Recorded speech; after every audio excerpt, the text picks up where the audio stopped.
Hello and welcome to UGC NET literary sphere. So guys, आज की जो video है, इस वीडियो में हम एक कॉम्प्रिहेंशन पैसेज है जिसको सॉल्व करने वाले हैं। तो बहुत ही इंपॉर्टेंट वीडियो आपके लिए रहने वाली है, जरूर देखना लास्ट तक इस वीडियो को। तो आइए पैसेज जो है उसको शुरू करते हैं। सो सबसे पहले लाइन हमारे पास क्या है कि as a child Mary had wonderful memories of her grandmother, कि बचपन में मैरी के पास अपनी ग्रैंड मदर के साथ बहुत ही वंडरफुल यादें थी, बहुत ही अच्छी यादें थी।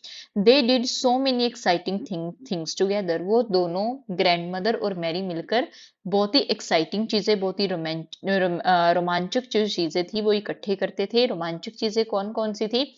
जैसे कि स्विमिंग इन द ओशियन, कि वो समुद्र में तैरने जाती थी, पतंग उड़ाती थी। Making snowman in the front yard, और अपने घर के जो फ्रंट यार्ड है उसमें वो स्नोमैन बर्फ से, स्नोमैन जो होता है एक बर्फ का पुतला बनाने की आप कोशिश करते हैं, तो इस तरह की एक्टिविटीज वो किया करते थे। But when her grandmother's health began to deteriorate in the fall of 1994, Mary knew that their time together was limited. लेकिन जब 1994 की शरद ऋतु में उनकी दादी की तबीयत खराब होने लगी, तो मैरी को पता था कि उनके साथ बिताया गया समय सीमित है, या उनके पास, मैरी के पास जो टाइम है अपनी ग्रैंड मदर के साथ बिताने का, वो बहुत ही लिमिटेड है। Every few days Mary would take the drive from Washington DC to Winchester VA to visit her grandmother who was staying in the hospital there. तो हर दिन क्या होता था कि हर कुछ दिनों में मैरी अपनी दादी से मिलने के लिए वॉशिंगटन डीसी से विंचेस्टर वर्जीनिया तक ड्राइव करती थी। जो ग्रैंड मदर थी वो वहां पर अस्पताल में रह रही थी। ठीक है जी। सो आगे क्या होता है, आगे है हमारे पास, Mary hated highway driving, finding it ugly and monotonous. मतलब क्या है कि जो मैरी है, उसको ड्राइवे उसको हाईवे की जो ड्राइविंग है वो पसंद नहीं थी। तो उसको वो चीज बड़ी ही मोनोटनस लगती थी, उसे ये चीज बहुत ही नीरस लगती थी, मतलब कि उसका इंटरेस्ट नहीं बन पाता था इस हाईवे पे ड्राइव करने में। She prefer to take meandering back roads to the hospital.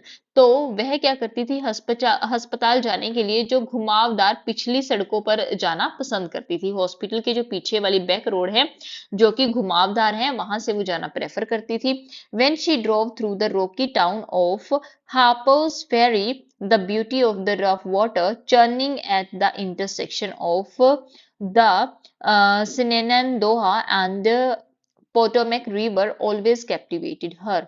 मतलब क्या है कि जब भी वो बैक रोड से जाती थी तो वो क्या करती थी, ड्राइव करते टाइम वो कहाँ से निकलती थी, रॉकी टाउन ऑफ हार्पर्स फेरी, कि वो जो चट्टानों वाला शहर था, जो चट्टानों का शहर था हार्पर फेरी, वहां से होकर वो गुजरती थी। तो उसके बाद जो शेननडोआ और पेटोमेक नदियों के मिलन बिंदु पर उबड़ खाबड़ पानी की जो सुंदरता थी, वो उसे हमेशा ही बहुत ही ज्यादा मोहित करती थी, कैप्टिवेट करती थी, फैसिनेट उसे बेसिकली अपनी तरफ वो करती थी। सो आगे क्या है, towards the end of her journey Mary had to get on highway 81। जब उसकी जो जर्नी थी, उसकी जो वो ड्राइव थी वो खत्म होने वाली होती थी, तो जो मैरी थी वो हाईवे 81 पर निकलती थी। It was there that she discovered a surprising bit of beauty during one of her trip. ये वही प्लेस है जहां पर उसे अपने एक ट्रिप के दौरान बहुत ही आश्चर्यचकित, सरप्राइज कर देने वाली जो ब्यूटी थी वो दिखी थी। Along the midden of the highway there was a long stretch of wild flowers। मतलब क्या है कि जिस हाईवे पर वो जाती थी उस हाईवे के बीच में वाइल्ड फ्लावर्स की एक बहुत ही लंबी कतार थी। They were thin and delicate and purple. वो जो फ्लावर्स थे वो बहुत ही थिन थे, बहुत ही ज्यादा नाजुक थे, और कलर उनका क्या था, पर्पल था। They swayed in the wind as if whispering secret to one another। वो जो फ्लावर्स थे वो हवा में इस तरह हिलते थे जैसे कि वो एक दूसरे को कोई सीक्रेट बता रहे होते हैं। The first time she saw the flowers, Mary was seized by an uncontrollable urge to pull over the highway and मतलब क्या है कि पहली बार जब मैरी उन फ्लावर्स को देखती है, she was seized by an uncontrollable urge to pull over on the highway। मतलब कि जो मैरी है वो एक उसके अंदर से एक ऐसी भावना पैदा होती है कि वो अपने आप को रोक नहीं पाती और वो क्या करती है, हाईवे पर वो रुक जाती है। And young a bunch from the soil, और वो क्या करती है, मिट्टी से वो जो फ्लावर्स है उनका एक जो बंच है, उनका एक जो बुके है वो बना लेती है। काइंड ऑफ काफी सारे फ्लावर्स को वो तोड़कर इकट्ठा कर लेती है। She carried them into her grandmother's room when she arrived at the hospital, और जब जो मैरी है वो हॉस्पिटल पहुंचती है, वह उन फ्लावर्स को क्या करती है, अपनी ग्रैंड मदर के रूम में रख देती है। And place them in a water pitcher bye her bed. मतलब क्या है कि अपनी ग्रैंडमदर के रूम में आती है और ग्रैंडमदर के रूम में साइड पर जो वाटर पिचर, पानी का घड़ा रखा हुआ है, उस पानी के घड़े में वह उन फ्लावर्स को रख देती है। For a moment her grand mother seemed more lucid than usual। थोड़े टाइम के लिए जो मैरी की ग्रैंड मदर है वो थोड़ी ज्यादा ल्यूसिड होते हैं, स्पष्ट दिखना, कि पहले की बजाय या जैसे वो अक्सर होती है उसकी बजाय कुछ स्पष्ट दिखाई देती है, कुछ ल्यूसिड दिखाई देती है। She thanked Mary for the flowers, commented on their beauty and asked where she had gotten them। जो ग्रैंड मदर है वो मैरी को फ्लावर्स के लिए थैंक यू बोलती है, फ्लावर्स की ब्यूटी पर कमेंट करती है और मैरी को पूछती है कि ये फ्लावर्स उसे कहाँ मिले हैं। Mary was overjoyed by the ability of the flowers to wake up something inside her ailing mother।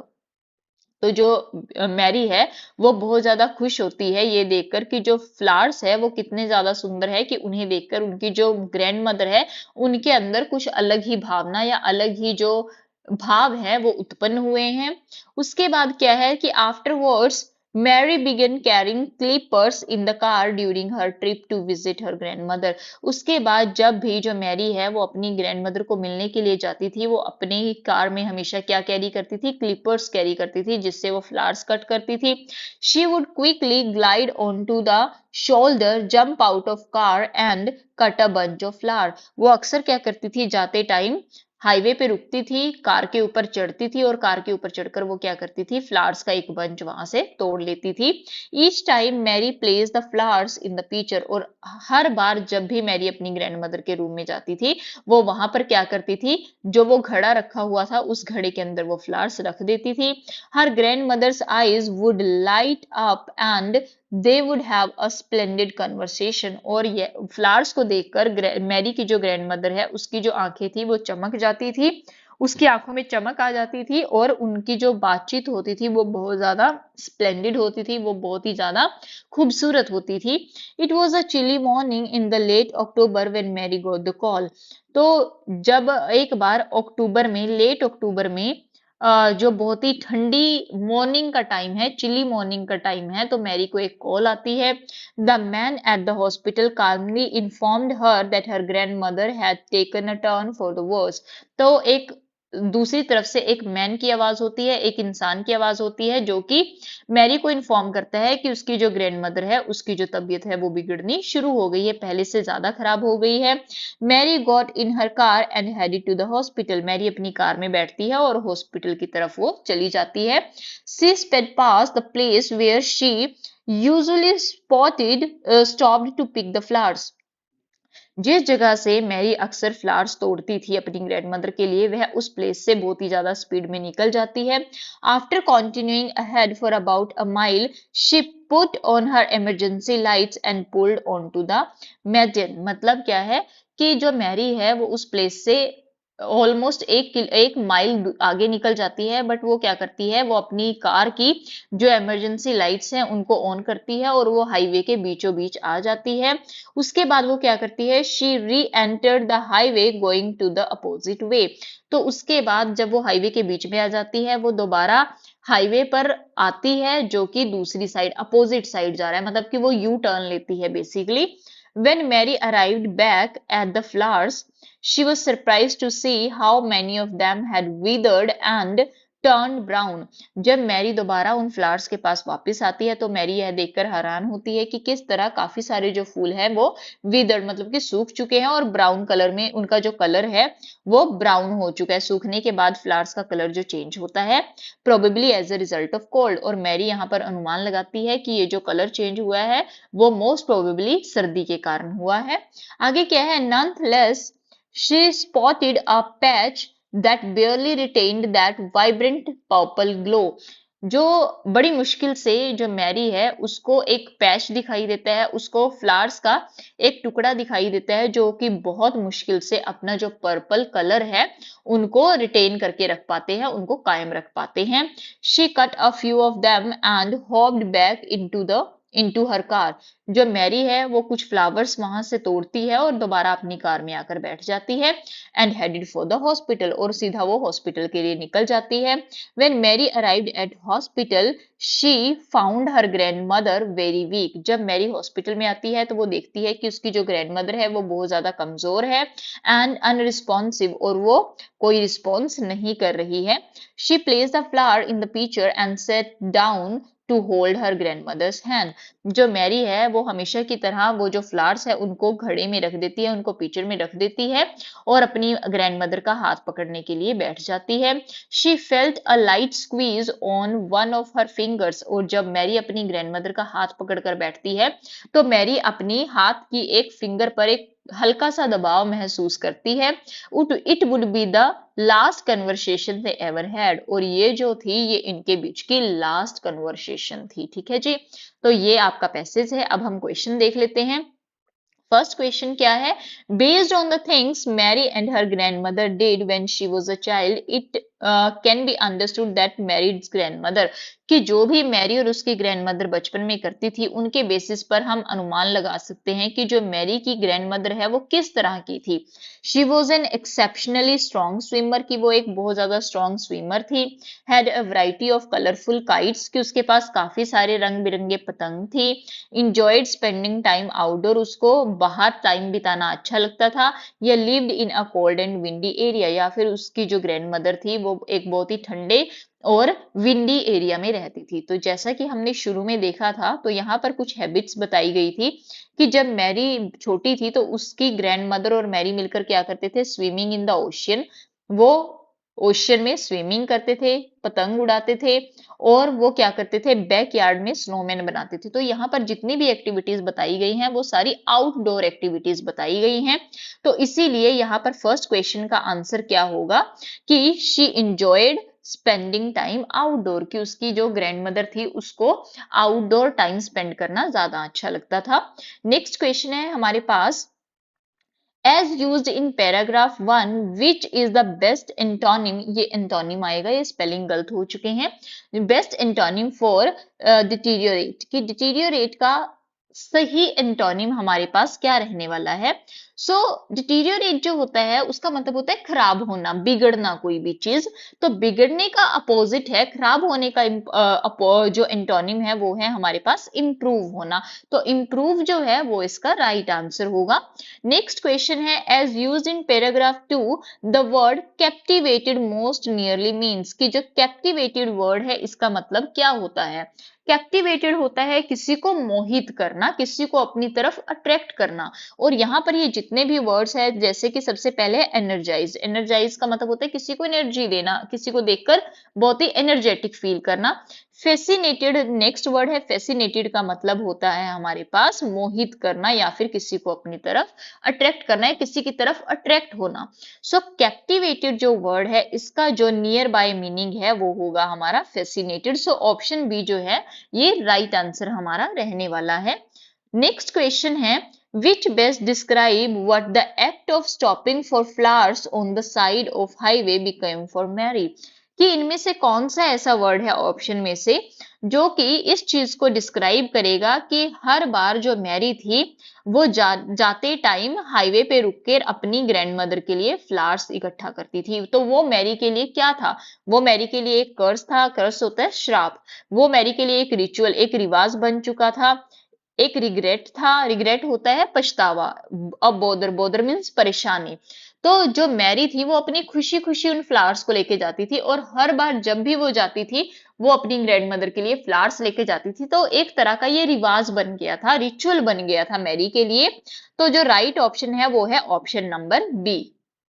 Next है as used in paragraph 5 which is best antonym for lucid.